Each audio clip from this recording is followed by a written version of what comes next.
नमस्कार दोस्तों, मैं अतुल तिवारी आप सबका एक बार फिर से स्वागत करता हूं अपने ऑनलाइन प्लेटफॉर्म जिसका नाम है प्रीमियर आधार IAS एकेडमी। दोस्तों, लास्ट टाइम हमने प्रशासन संबंधित चर्चा की थी और प्रशासन के टॉपिक को हम देख रहे थे और इस टॉपिक में हम राज्यपाल वाला टॉपिक देख चुके थे और मैंने आपको बोला था कि जब नेक्स्ट वीडियो में मैं आपसे मिलूंगा तो मैं आपसे विधायिका पर बात करूंगा। तो आज मैं फिर से आपके सामने उपस्थित हूं और आज मैं चर्चा करने वाला हूं विधायिका के बारे में। देखेंगे कि हमारे राज्य की विधायिका की संरचना कैसी है और इसमें कौन कौन आता है। तो चलिए क्लास को शुरू करते हैं और देखते हैं राज्य की विधायिका।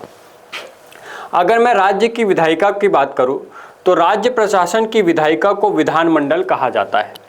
समझने वाली बात है कि विधायिका किन किन चीज़ों से मिलकर बनती है या किन किन लोगों से मिलकर बनती है, पहले ये समझ लेते हैं।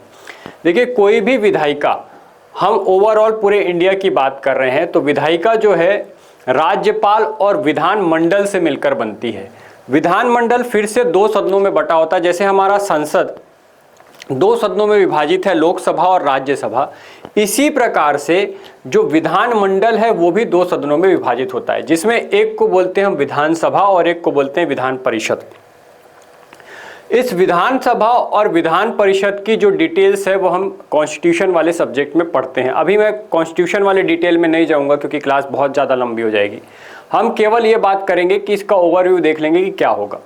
देखिए, विधान परिषद में विधायकों के अलावा कुछ ऐसे सदस्य भी होते हैं जो मनोनीत किए जाते हैं, जबकि विधानसभा में सभी निर्वाचित सदस्य होते हैं। ठीक है ना, विधान परिषद में हम मनोनीत सदस्यों को रख सकते हैं जबकि विधानसभा में ऐसा नहीं होता। विधानसभा में पहले एक प्रावधान था जिसमें हम एक एंग्लो इंडियन को मनोनीत करते थे, पर वो भी प्रावधान 2020 में ये खत्म कर दिया गया है। आगे अभी हम देखेंगे आने वाले समय में। अगर हम छत्तीसगढ़ के विधानमंडल की बात करें तो छत्तीसगढ़ का विधानमंडल एक ही सदन है, इसमें एक सदनात्मक है। हमारे छत्तीसगढ़ में विधान परिषद कार्य नहीं करती। पूरे भारत में भी हम बात करें तो पूरे भारत के राज्यों में केवल 6 ही ऐसे राज्य हैं जहां पर विधान परिषद हमको देखने को मिलती है।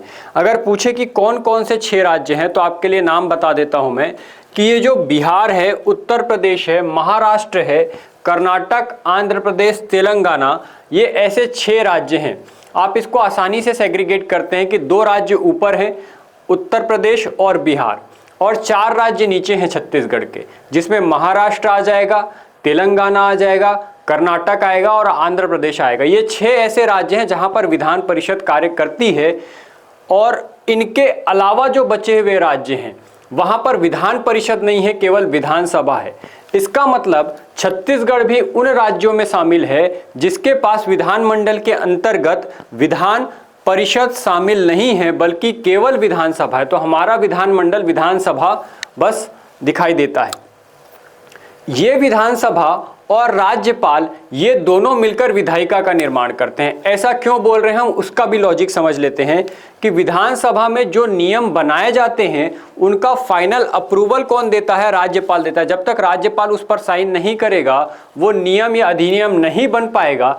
इसलिए हम कह रहे हैं कि विधायिका में 2 पार्ट हो गए हमारे यहाँ छत्तीसगढ़ में, जिसमें एक विधानसभा है और एक राज्यपाल है। तो ये दोनों मिलकर विधायिका का निर्माण करते हैं और इसलिए हम अभी जो देख रहे हैं विधायिका, इसमें राज्यपाल हम देख चुके और अब हम क्या पढ़ने वाले हैं तो विधानसभा पढ़ने वाले हैं। देखिए, यही आपके सामने लाइन में लिखा हुआ है, अनुच्छेद 168 के अनुसार प्रत्येक राज्य में एक विधानमंडल होगा जो कुछ राज्यों में 2 सदन मतलब विधान परिषद और विधानसभा, ठीक है, तथा राज्यपाल से मिलकर बनेगा, और कुछ राज्यों में 1 सदन मतलब विधानसभा, जैसे छत्तीसगढ़ में है केवल विधानसभा और राज्यपाल से मिलकर बनेगा। छत्तीसगढ़ के विधानमंडल में केवल विधानसभा और राज्यपाल हैं। विधान परिषद को एक स्थायी सदन माना जाता है क्योंकि 5 साल के पश्चात इसके सभी सदस्य विघटित नहीं होते हैं, सभी सदस्य रिन्यू नहीं होते, इसलिए इसको स्थायी सदन कहा जाता है या फिर उच्च सदन कहा जाता है या फिर द्वितीय सदन कहा जाता है।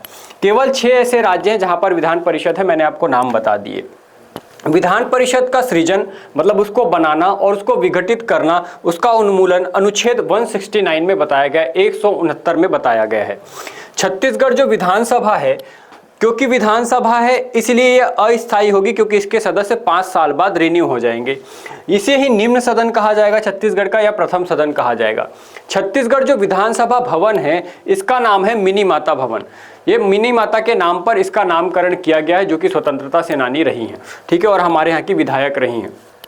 तो छत्तीसगढ़ विधानसभा का नामकरण किसके नाम पर हुआ है? तो मिनी माता के नाम पर हुआ है। छत्तीसगढ़ में विधानसभा की कुल सीटें जो है वो 90 हैं।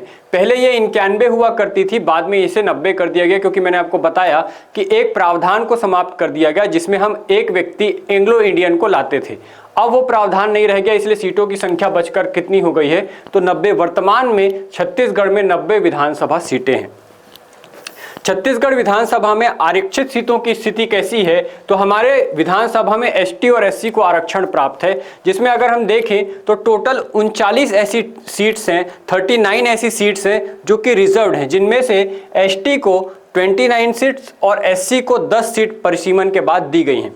तो ये फिगर हमारे ध्यान में रहना चाहिए कि 39 ऐसी सीट्स हैं जो कि रिजर्व्ड हैं, जिसमें से 29 जो है एसटी के लिए और 10 एससी के लिए। ध्यान रहेगा। आगे देखते हैं। 104वां संविधान संशोधन 2020 में किया गया, जिसके तहत एंग्लो इंडियन जो समुदाय था इसके संबंधी प्रावधान विधानसभा से खत्म कर दिए गए, इसको आगे नहीं बढ़ाया गया, जिसके कारण अब हमको कोई भी एंग्लो इंडियन सदस्य देखने को नहीं मिलता। कौन कौन से सदस्य थे या आने वाले वीडियो में आगे हमको देखने को मिलेगा। ठीक है, आगे चलते हैं और छत्तीसगढ़ विधानसभा का प्रथम सत्र देखते हैं।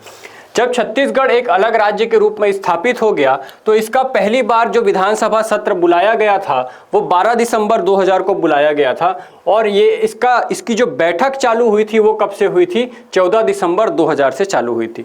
14 दिसंबर 2000 से इसकी बैठक चालू हुई थी और ये 14 से 19 तक की ये बैठकें चली थी, सत्र चला था, ये कहना चाहिए। ठीक है, स्थान कहाँ था? तो राजकुमार कॉलेज रायपुर के जसपुर हॉल में ये बुलाया गया था, जिसमें पहला जो प्रोटेम स्पीकर बनाया गया था। प्रोटेम स्पीकर कौन होता है ये भी समझ लेते हैं, हालांकि आगे ये वीडियो में फिर से आएगा, लेकिन फिर भी आपको अभी समझा देता हूं क्योंकि नाम आया है। जब भी कोई नया सत्र चालू होता है, नई विधानसभा बनती है, तो उस विधानसभा में क्योंकि कोई भी अध्यक्षता करने वाला व्यक्ति नहीं होता है, इसलिए निर्वाचित विधानसभा के सदस्य अपने बीच में से एक वरिष्ठ नागरिक को, जो सबसे वरिष्ठ होगा उनमें नेता होगा, वो अपनी आपसी सहमति से उसे प्रोटेम स्पीकर नियुक्त कर देते हैं, अस्थायी अध्यक्ष नियुक्त कर देते हैं। इसे ही हम प्रोटेम स्पीकर कह रहे हैं। ठीक है, जो कि कुछ समय के लिए होता है और इसका काम होता है कि ये अध्यक्ष का चुनाव करे, जो स्थायी अध्यक्ष बनेगा, और जो वहाँ के सदस्य हैं उनको शपथ दिला दे। प्रोटेम स्पीकर हमारे पहले कौन रहे? तो याद रखिएगा, महेंद्र बहादुर सिंह हमारे प्रथम प्रोटेम स्पीकर रहे। पहले हमारे स्थायी अध्यक्ष कौन रहे जिनको हम स्पीकर कह रहे हैं? तो राजेंद्र प्रसाद शुक्ल। जबकि प्रथम डिप्टी स्पीकर हम देखते हैं कि बनवारी लाल अग्रवाल जी रहे, और प्रथम नेता प्रतिपक्ष नंद कुमार सहाय रहे। अगर नेता प्रतिपक्ष नंद कुमार सहाय रहे तो यहीं पर यह भी याद रख लीजिए कि हमारे जो प्रथम मुख्यमंत्री रहे वो कौन रहे? तो अजीत प्रमोद जोगी जी रहे। यहीं पर याद रखिएगा, इसको भी अगर यहाँ नहीं लिखा है तो आप नोट कर लीजिएगा कि प्रथम प्रोटेम स्पीकर कौन रहा है? तो महेंद्र बहादुर सिंह। प्रथम स्पीकर कौन रहा है? राजेंद्र प्रसाद शुक्ल। प्रथम डिप्टी स्पीकर कौन रहा है? बनवारी लाल अग्रवाल। और प्रथम नेता प्रतिपक्ष कौन रहा है? नंद कुमार साय। और साथ में प्रथम मुख्यमंत्री कौन रहा है? तो याद रख लीजिएगा, अजीत प्रमोद जोगी जी हमारे प्रथम मुख्यमंत्री रहे। आगे देखते हैं कि कब कब विधानसभा गठित की गई, इसका निर्वाचन किया गया है। तो वर्ष आपके सामने लिखा हुआ है, उसका क्रम लिखा हुआ है और वर्तमान क्रम लिखा हुआ है। ठीक है, जैसे पहली बार निर्वाचन कब स्टार्ट हुए? तो जब पहली जो विधानसभा बनी थी, जो मैंने आपको अभी डेट दिखाई 2000 वाली, वो निर्वाचित नहीं थी, नियुक्त थी, क्योंकि नया राज्य बना था तो निर्वाचन संभव नहीं था तत्काल परिस्थिति में। इसलिए जो एमपी के कुछ विधायक थे उन्हीं को हम सेपरेट करके एक नई विधानसभा का गठन कर दिए थे, जो कि नियुक्त थी, ना कि निर्वाचित। पहली बार निर्वाचन कब हुआ? 2003 में पहली बार छत्तीसगढ़ में निर्वाचन हुए, जिसके तहत प्रथम विधानसभा निर्वाचन करवाए गए 2003 में। 2003 में जब पहली विधानसभा का निर्वाचन हुआ तो ये क्रम वाइज दूसरी एक्चुअल में विधानसभा थी, क्योंकि पहली तो नियुक्त थी और दूसरी निर्वाचित। तो ये विधानसभा के क्रम में दूसरी थी, लेकिन निर्वाचित पहली थी। नियुक्त और निर्वाचित दोनों को जोड़ देंगे तो ये दूसरे क्रम में आएगा। लेकिन अगर केवल निर्वाचित की बात की जाएगी, निर्वाचित क्या होता है? तो जिनको हम वोट डाल के लाते हैं उनको हम निर्वाचित बोल रहे हैं। तो क्रम वाइज देखें, जो 2003 में आई थी तो पहली विधानसभा निर्वाचन हुआ था, ये पहली बार चुनाव हुए थे विधानसभा के लिए, और इससे किस क्रम की विधानसभा का गठन किया गया? तो दूसरी विधानसभा का गठन किया गया, जो कि 2003 से 2008 तक काम करेगी। जबकि फिर से 2008 में निर्वाचन होंगे, क्योंकि उसका 5 साल पूरा हो जाएगा, तो 2008 में फिर से निर्वाचन कराए जाएंगे। ये दूसरी विधानसभा का निर्वाचन होगा और इससे तीसरी विधानसभा 2008 से 2013 तक काम करने के लिए चुनी जाएगी। ठीक है, 2013 में उसका कार्यकाल खत्म होगा, तो 2013 में फिर से निर्वाचन कराए जाएंगे। ये तृतीय विधानसभा निर्वाचन होंगे और जिससे चतुर्थ विधानसभा का गठन किया जाएगा, ये जो कि 2013 से 2018 तक काम करेगी। 2018 में जैसे इसका कार्यकाल खत्म होगा तो फिर से चतुर्थ विधानसभा का निर्वाचन कराया जाएगा और इससे पंचम विधानसभा या पांचवी विधानसभा का गठन किया जाएगा, जो कि 2018 से 2023 तक काम करेगी। और वर्तमान में 2023 में पांचवा विधानसभा निर्वाचन होगा, जिससे छठी विधानसभा का गठन किया गया है, जो कि 2023 से 2028 तक के काम करेगी, जो कि अभी वर्तमान में काम कर रही है। तो ये निर्वाचन का क्रम था, हो सकता है आपसे पूछ दे, तो याद रखिएगा कि जो अभी जो वर्तमान हमारी विधानसभा है, इसका क्रम क्या है? तो छठवें क्रम की है। ठीक है, अगर निर्वाचित विधानसभा में इसका क्रम क्या है? तो पांचवा है। लेकिन अगर ओवरऑल कितना क्रम है? तो छठवा है, क्योंकि पहली विधानसभा निर्वाचित नहीं थी, नियुक्त थी, इसलिए। ठीक है, ध्यान रहेगा, ये पॉइंट स्पेशली नोट कर लीजिएगा कि ये निर्वाचन के क्रम में पांचवी है, जबकि ओवरऑल छठवीं विधानसभा है, षष्ठम विधानसभा है। आगे देखते हैं। अब हम इनके पदाधिकारियों की बात कर लेते हैं कि इसमें कौन कौन से पदाधिकारी हमको मुख्य रूप से देखने पड़ेंगे। तो अभी तक हमारे जितने प्रोटेम स्पीकर हुए हम उनकी चर्चा करेंगे, जितने विधानसभा अध्यक्ष हुए उनकी चर्चा करेंगे, फिर विधानसभा उपाध्यक्ष की चर्चा करेंगे, नेता प्रतिपक्ष की चर्चा करेंगे और फिर हम चले जाएंगे मुख्यमंत्री और मंत्रिपरिषद की चर्चा करने के लिए। देख लेते हैं प्रोटेम स्पीकर। जैसा कि मैंने आपको बताया कि प्रोटेम स्पीकर वरिष्ठ नागरिक होता है, वरिष्ठ होता है इन सभी नेताओं में जिनका निर्वाचन हुआ है। इसका शपथ कौन दिलाता है? तो जो हमारा प्रोटेम स्पीकर रहेगा, इसको राज्यपाल द्वारा शपथ दिलाई जाती है और इसकी नियुक्ति की जाती है। बाद में यही जो है प्रोटेम स्पीकर, ये नवनिर्वाचित जितने विधानसभा सदस्य होंगे उनको शपथ दिलाएगा और साथ में स्पीकर का निर्वाचन में सहायता करेगा। ठीक है, इसी के अध्यक्षता में जो हमारे स्थायी अध्यक्ष होंगे उनका निर्वाचन किया जाएगा। सदन के एक वरिष्ठ सदस्य को ये बनाया जाता है प्रोटेम स्पीकर। देख लेते हैं विधानसभा में अभी तक कौन कौन प्रोटेम स्पीकर हुए हैं, उनके नाम देख लेते हैं। वर्तमान में हमारे प्रोटेम स्पीकर कौन बने थे? तो श्री रामविचार नेताम जी बने थे, जो कि षष्ठम विधानसभा के थे। इनका कार्यकाल आपको नहीं याद रखना पड़ेगा, इसकी जरूरत नहीं पड़ेगी, केवल आप नाम याद रख लीजिए। लिखने के लिए आप लिखना चाहें तो लिख सकते हैं, पर इसकी जरूरत नहीं पड़ेगी, आपसे क्वेश्चन नहीं पूछा जाता। श्री रामविचार नेताम अभी षष्ठम विधानसभा के प्रोटेम स्पीकर रहे। इनके पहले श्री रामपुकार सिंह ठाकुर थे पंचम के। इसके पहले श्री सत्यनारायण शर्मा जी थे चतुर्थ के। श्री बोधराम कंवर तृतीय विधानसभा के प्रोटेम स्पीकर रहे थे। श्री राजेंद्र प्रसाद शुक्ल द्वितीय विधानसभा के, और जबकि श्री महेंद्र बहादुर सिंह प्रथम। अगर सारे के नाम नहीं भी याद रहे तो याद रखिएगा कि हमारा पहला प्रोटेम स्पीकर कौन था? तो महेंद्र बहादुर सिंह थे। और वर्तमान प्रोटेम स्पीकर कौन है? तो याद रखिएगा रामविचार नेताम जी हैं। अगर आपको पहला और वर्तमान भी याद रह गया सभी का तो काम बन जाएगा। जरूरी नहीं है कि सारे सीक्वेंस आपको याद हो। अगर आपको याद हो जाते हैं तो ये बहुत अच्छी बात है। कई बार इसका सीक्वेंस मेंटेन करने के लिए आ जाता है, पर रेयर क्वेश्चन है। ज़्यादातर या तो वर्तमान का पूछता है या तो प्रथम का पूछता है, तो उस कंडीशन में आप ये दो भी याद रख के काम चला सकते हो। आगे देखते हैं, ये प्रोटेम स्पीकर की बात हो गई। अध्यक्ष की बात कर लेते हैं। शायद इसमें अध्यक्ष छूट गया, तो मैं आपको अध्यक्ष लिख कर बता देता हूं। अध्यक्षों का क्रम आपको लिख के बता देता हूं ताकि आपको समस्या ना आए। ठीक है, देखिएगा।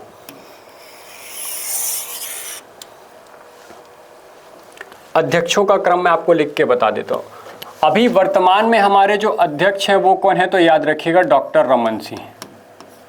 डॉक्टर रमन सिंह ये हमारे वर्तमान अध्यक्ष हैं। ध्यान रहेगा क्या? ये हमारे वर्तमान अध्यक्ष हैं। ये क्रम चालू कहाँ से होगा? तो ये क्रम चालू होगा डॉक्टर राजेंद्र प्रसाद से। डॉक्टर राजेंद्र प्रसाद। डॉक्टर राजेंद्र प्रसाद हमारे पहले विधानसभा अध्यक्ष थे। याद रखिएगा, हमारे पहले विधानसभा अध्यक्ष कौन थे? डॉक्टर राजेंद्र प्रसाद। जबकि वर्तमान में हमारे विधानसभा अध्यक्ष कौन है? डॉक्टर रमन सिंह। जो षष्ठम विधानसभा है उसके अध्यक्ष कौन है? डॉक्टर रमन सिंह। ध्यान रहेगा क्या? राजेंद्र प्रसाद के बाद जो दूसरे अध्यक्ष बने, इनका नाम था प्रेम प्रकाश पांडे जी। प्रेम प्रकाश पांडे। ध्यान रहेगा, प्रेम प्रकाश पांडे जी को बनाया गया। प्रेम प्रकाश पांडे जी के बाद धर्मलाल कौशिक जी को विधानसभा अध्यक्ष बनाया गया था। धर्मलाल कौशिक के बाद जो चौथे विधानसभा अध्यक्ष बने थे वो थे गौरीशंकर अग्रवाल।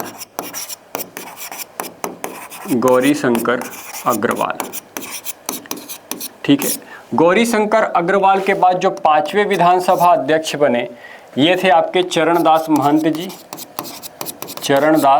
महंत। और अभी छठी विधानसभा के जो अध्यक्ष हैं वो है डॉक्टर रमन सिंह। तो ये क्रम है आपका: राजेंद्र प्रसाद, प्रेम प्रकाश पांडे, धर्मलाल कौशिक, गौरीशंकर अग्रवाल, चरणदास महंत और रमन सिंह।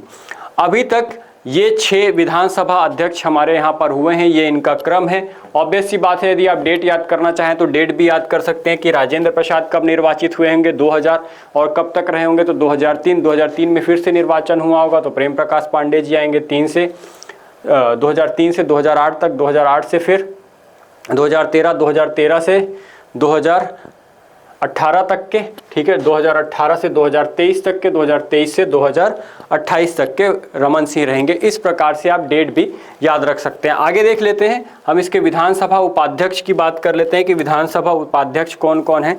देखिए, विधानसभा उपाध्यक्ष की बात करें तो सबसे जो पहले हमारे विधानसभा उपाध्यक्ष रहे थे श्री बनवारी लाल अग्रवाल रहे थे। इसके बाद श्री धर्मजीत सिंह हमारे विधानसभा उपाध्यक्ष रहे। इसके बाद श्री बद्रीधर दीवान जी, उसके बाद श्री नारायण चंदेल जी, फिर बद्रीधर दीवान जी उपाध्यक्ष का पद प्राप्त किए, फिर मनोज मंडावी जी, और लास्ट हमारे जो उपाध्यक्ष रहे हैं वो संतराम नेताम हैं। ये भी याद रखने वाली बात है कि वर्तमान में छत्तीसगढ़ विधानसभा में जो उपाध्यक्ष का पद है वो रिक्त है, तो वर्तमान में कोई भी उपाध्यक्ष हमारे पास नहीं है। अभी तक कौन कौन रहे हैं तो लिस्ट आपके सामने है डेट के साथ। अगर आप चाहें तो इसको याद कर सकते हैं, पर वर्तमान में आपको याद रखना है कि अभी जो विधानसभा है षष्ठम विधानसभा, इसमें हमने उपाध्यक्ष का पद रिक्त रखा है, तो अभी वर्तमान में हमारे पास कोई भी उपाध्यक्ष नहीं है। आगे देखते हैं, छत्तीसगढ़ विधानसभा में नेता प्रतिपक्ष कौन कौन से रहे हैं, तो याद रखिएगा नेता प्रतिपक्ष कौन रहे हैं। चरणदास महंत जो है वर्तमान में नेता प्रतिपक्ष की भूमिका में है। छठवीं जो विधानसभा है उसमें चरणदास महंत जी वर्तमान में नेता प्रतिपक्ष कौन होता है ये भी समझ लेते हैं। तो नेता प्रतिपक्ष वो व्यक्ति होता है जो सदन में बहुमत प्राप्त दल है उसके बाद जो दूसरा बहुमत प्राप्त दल होगा। हो सकता है कि कोई ऐसा दल हो जो कि सेकंड नंबर पर बहुमत रखता हो, है ना, तो उसको क्या करने का मौका मिलता है, उसको विपक्ष की भूमिका निभाने का मौका मिलता है। और उस विपक्ष में से का जो नेता होगा उसी को हम क्या बोलते हैं, नेता प्रतिपक्ष बोलते हैं, ताकि वो वर्तमान में कार्य कर रही सरकार के नियमों को परखे, जांचे और देखे और उनकी नीतियों पर भी चर्चा कर सके, और अगर कोई नीतियां गलत होती है तो उसका विरोध भी कर सके। इसलिए सेकंड पार्टी को क्या बनाया जाता है, प्रतिपक्ष की पार्टी बनाया जाता है, और इसका जो भी नेता होता है वो क्या कहलाता है, नेता प्रतिपक्ष कहलाता है। तो वर्तमान में कांग्रेस जैसे कि छत्तीसगढ़ विधानसभा में विपक्ष की भूमिका में है, तो ये जो कांग्रेस के नेता हैं वो कौन है, चरणदास महंत अभी वर्तमान में, इसलिए ये किस पद पर है, नेता प्रतिपक्ष के पद पर है। दूसरा देखते हैं, चरणदास महंत के पहले जो 5वीं विधानसभा काम कर रही थी वहां पर कौन थे, तो वहां पर नारायण चंदेल जी थे। इसके पहले धर्मलाल कौशिक जी थे, उससे पहले टी.एस. सिंहदेव जी थे, उनसे पहले रविंद्र चौबे जी से, फिर महेंद्र कर्मा थे, और सबसे पहली जो विधानसभा थी वहां पर नंद कुमार साय जी, मतलब हमारे पहले नेता प्रतिपक्ष की भूमिका में किसको रखा गया था, तो नंद कुमार साय को रखा गया था। नंद कुमार साय के बाद महेंद्र कर्मा जी बने, महेंद्र कर्मा के बाद रविंद्र चौबे के बाद टी.एस. सिंहदेव जी, उसके बाद धर्मलाल कौशिक, नारायण लाल चंदेल और चरणदास महंत। इस प्रकार से ये नेता प्रतिपक्षों की सीरीज हो गई। अगर हम मनोनीत सदस्य की बात करें तो पहले अनुच्छेद 333 के तहत राज्यपाल के द्वारा विधानसभा में एक एंग्लो इंडियन सदस्य को मनोनीत किया जाता था, मनोनीत किया जाता था, अगर क्योंकि इनका प्रतिनिधित्व सुनिश्चित करना होता था। लेकिन बाद में 104वां संविधान संशोधन करके 2020 में इस एंग्लो इंडियन के पद को समाप्त कर दिया गया। अनुच्छेद 334 के उपबंधों के आलोक में 25 जनवरी 2020 के बाद अनुच्छेद 333 के उपबंध अब प्रभावी नहीं रह गए हैं। तो जब तक ये प्रभावी थे तब तक किन किन एंग्लो इंडियंस मेंबर की अपॉइंटमेंट हुई थी वो हम देख लेते हैं। तो इसमें सबसे पहला नाम आता है श्रीमती इग्रिड क्रिस्टी मैकलाउड का। ये बिलासपुर जिले से थी और प्रथम विधानसभा में इनको as a Anglo Indian member चुना गया था। दूसरी जो हमको दिखाई देती हैं वो कुमारी रोजलिना बेकमैन थी, ये जसपुर से थी और ये दूसरी विधानसभा में as a Anglo Indian member गई थी। इसके बाद श्री बर्नार्ड जोसेफ रोड्रिक्स को 2 बार तीसरी और चौथी विधानसभा में मनोनीत सदस्य के रूप में लाया गया था और ये कहाँ से हैं तो रायपुर से हैं। ये आपके जितने सदस्य देख रहे हैं आप एंग्लो इंडियन सदस्य हैं, 4 ऐसे सदस्य हैं, क्रम में 4 हैं, वैसे तो 3 ही, व्यक्ति के हिसाब से ये 3 ही हैं। 3 लोगों को आज तक क्या बनाया गया है, एंग्लो इंडियन सदस्य के रूप में नियुक्त किया गया है, मनोनीत किया गया है, याद रखिएगा, मनोनयन हुआ है इनका राज्यपाल के द्वारा। तो ये आपकी छत्तीसगढ़ की विधानसभा थी। कल हम छत्तीसगढ़ के अगले चैप्टर में, अगले वीडियो में ये चर्चा करेंगे कि वर्तमान में विधानसभा में दलीय स्थिति कैसी है, किस दल को बहुमत प्राप्त है और कितनी सीट्स प्राप्त हैं, और फिर हम देखेंगे कि इन दल को प्राप्त सीटों में कौन कौन से क्षेत्र से कौन कौन से विधायकों का निर्वाचन हुआ है, वर्तमान में कितनी महिला विधायक हैं, और बाकी सारी डिटेल्स पर हम चर्चा करेंगे और साथ में फिर मुख्यमंत्री और मंत्री परिषद की चर्चा करेंगे। आज के लिए इतना ही रखते हैं। यदि ये वीडियो आपको पसंद आई हो तो इसको लाइक शेयर सब्सक्राइब करना ना भूलें। धन्यवाद। डियर व्यूअर्स, अपने एग्जाम की तैयारी को और बेहतर करने के लिए हमारे चैनल को लाइक, शेयर और सब्सक्राइब करना न भूलें।